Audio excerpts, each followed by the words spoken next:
according to all the sisters at the monastery, I should have been struck by lightning by now. Sure. But if you get hit by the lightning afterwards, it hardly seems like an effective deterrent. You do realize the rest of our little party here is going to talk, right? They do that.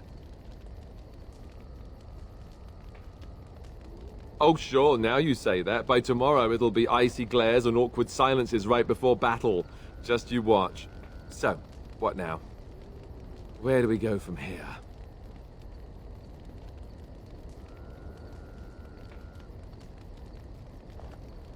You're so practical. You make me proud. All right, I get the hint. We have a lot to do, right? And we should do it. Before we go, have I told you that I love you? I did. Well, it won't kill you to hear it again, will it?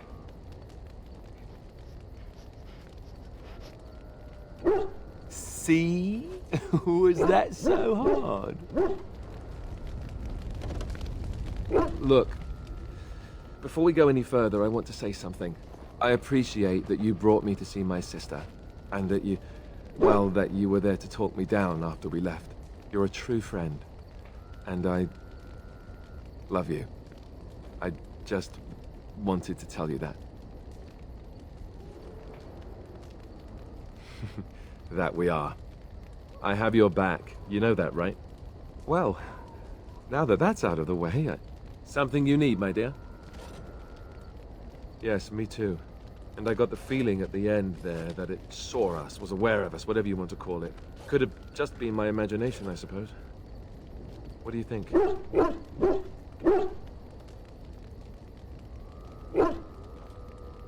I thought we were already being extra careful. Does that mean we have to be extra careful now?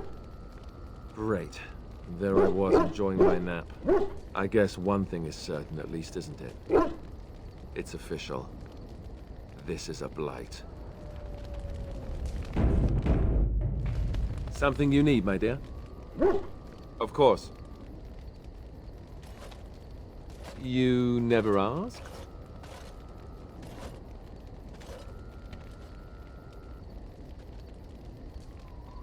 No, calm down. I'm not trying to make you more upset. Let me explain. The thing is, I'm used to not telling anyone who didn't already know. It was always a secret. Even Duncan was the only Grey Warden who knew. And then after the battle, when I should have told you, I don't know, it seemed like it was too late by then. How do you just tell someone that? Yes, well, I suppose part of me kind of liked you not knowing. They treat me differently. I become the bastard prince to them, instead of just Alistair. I know that must sound stupid to you, but I hate that it shaped my entire life. I never wanted it, and I certainly don't want to be king. The very idea of it terrifies me.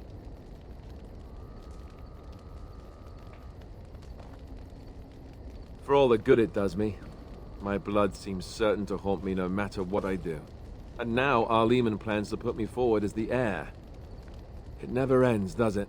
For what it's worth, I'm sorry for not telling you sooner. I guess I was just hoping that you would like me for who I am. It was a dumb thing to do.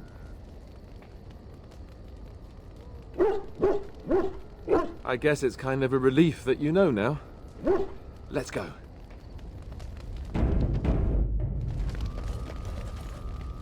What is your wish, Kadan? I am hardly surprised. Very well. I was just thinking about what happened to the elves, and I'm reminded of a song sung to me many years ago.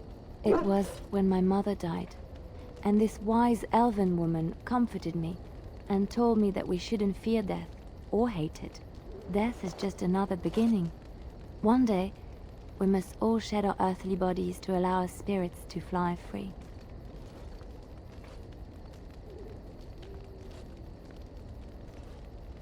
It's a beautiful sentiment, I think. One that brings peace and hope to the grieving.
Oh, hello. Is there something you wanted to talk about? It's nothing. I'm fine. I'm just thinking. I can't get what happened out of my head. I'd been in Lothering for years, and she still thought I was plotting against her. She didn't trust me. Maybe she never did. She loved me when she could use me and control me. And now that she can't, she wants me dead. It hurts to realize that I never really knew her.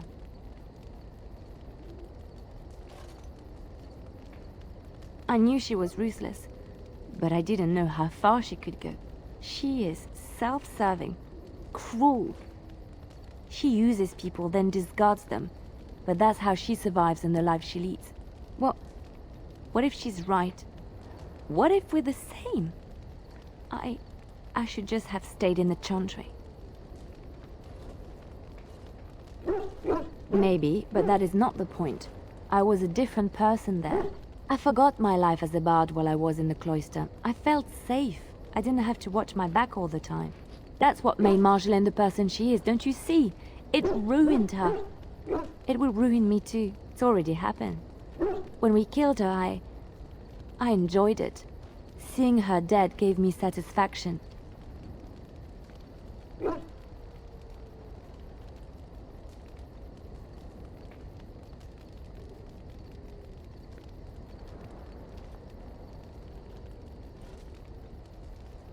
But that is no reason to rejoice over her death. That is what she would do. I don't want that. What we're doing, what we've done, hunted men down, killed them. Part of me loves it. It invigorates me, and this scares me. I feel myself slipping.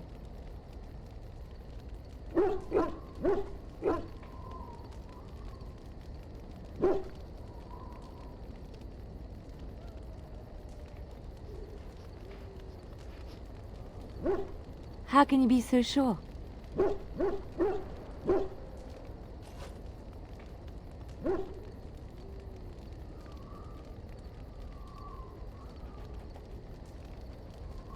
Do you really think so? Hearing you say that gives me comfort. I would like to be alone for now.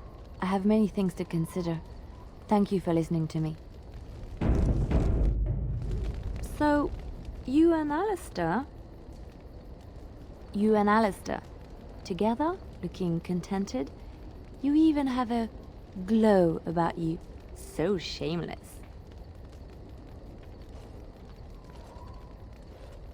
The joint... Oh, that Grey Warden ritual that involves the Darksworn blood. No, that's not it. You definitely have the glow of someone in love. So, how is Alistair? You know what I mean. Alistair and you, those long nights. He must be quite delightful.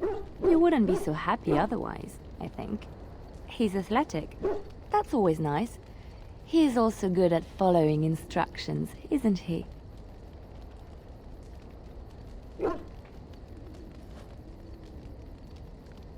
Ooh, fascinating.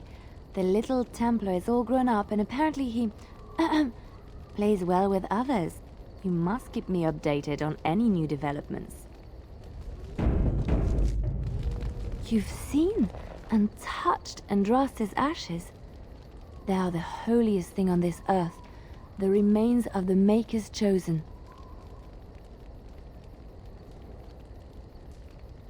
I do not know if I am worthy to look upon her.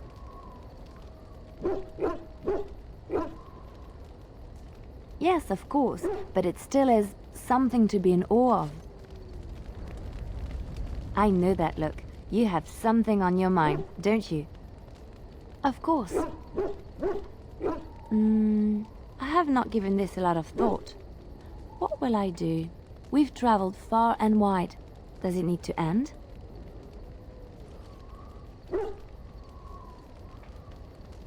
There's so much out there. Adventures to be had and stories to be told. I want to be part of it all. I might need some company. And you're not too irritating. You're welcome to come along if you like.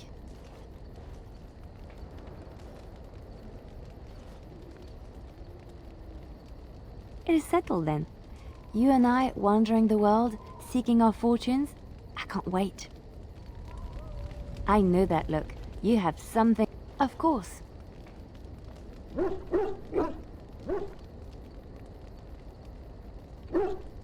There are many rumors about spies, or legion or otherwise. What are you referring to exactly?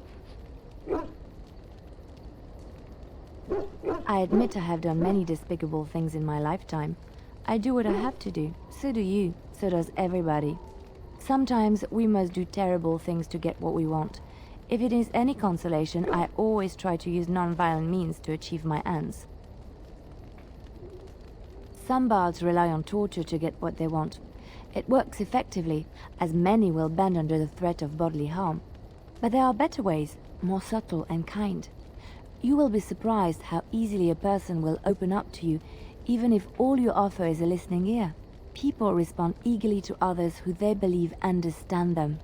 They seek approval, friendship, sometimes love. This can be exploited. It is a game, one that can be won with little bloodshed if one plays well.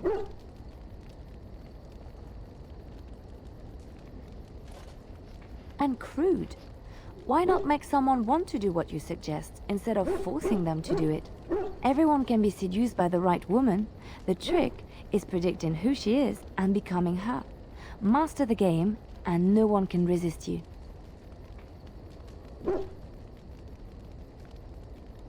Well, it doesn't, really. I see your point. We will slay this darkspawn using conventional means, pointy sticks and all that. But come, it is getting late, and there is much to be done. What say you? By all means. I know little enough of the Dalish other than the fact that my mother was one, or so I was told. She had fallen in love with an elven woodcutter and accompanied him back to the city, leaving her clan behind for good. And there, of course, the woodcutter died of some filthy disease, and my mother was forced into prostitution to pay off his debts. Oldest tale in the book.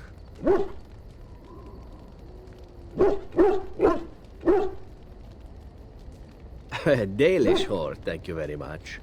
It was my sole distinction amongst the other elven boys in the whorehouse. I didn't know my mother either, of course. She died giving birth to me. My first victim, as it were. We were all raised communally by the whores. It was a happy enough existence, ignoring the occasional beating. Until eventually I was sold to the crows. I brought a good price, so I hear.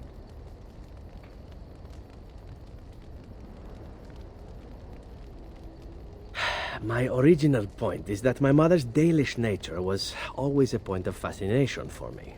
Through all the years of my crow training, the one thing of my mother's that I possessed was a pair of gloves. They were of Danish make, I knew that much, and beautiful. I had to keep them hidden, of course, as we were not allowed such things. Eventually, they were discovered, and I never saw them again. I don't feel anything about them. Oh, we heard about them in the city, even deep in Antiva. I even had the notion once to run off and join them. Naturally, the reality did not live up at all to the fantasies I had constructed as a boy, staring at those gloves. But such is life. Come, enough talk of the Dalish. Let us move on. What say you? By all means. What say you? Again? I'm game.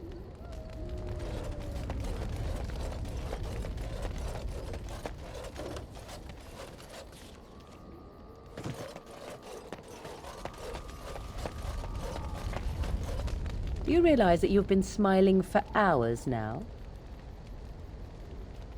Since the last time you and that fool Alistair shot glances at each other, in fact.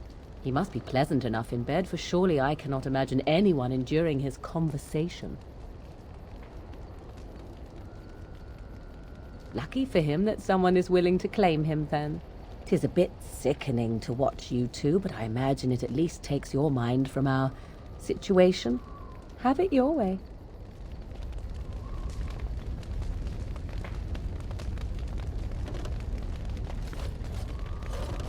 What comes, my friend? So, full of questions, are you? Possibly, if I had the desire to. I do not. What comes, my friend? We are in camp, so 'tis as...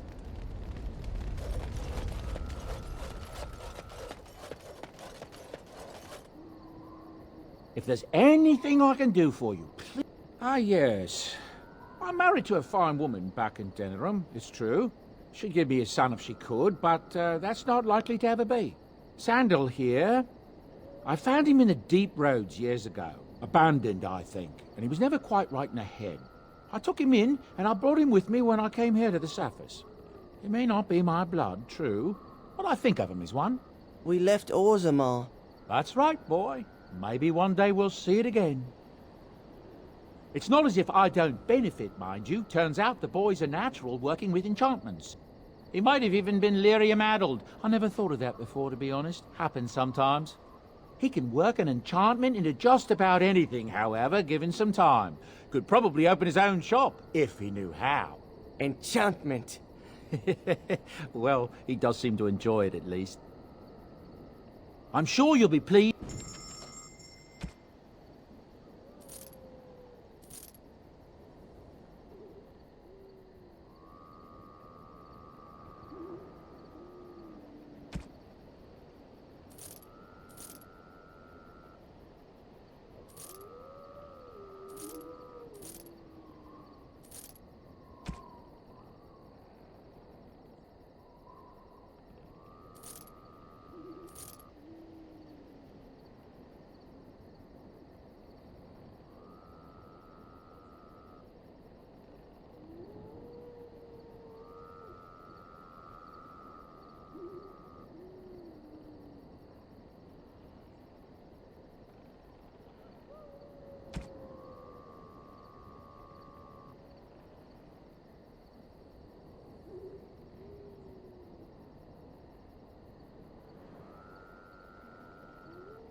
Yes, it is good to have my sword at my side again.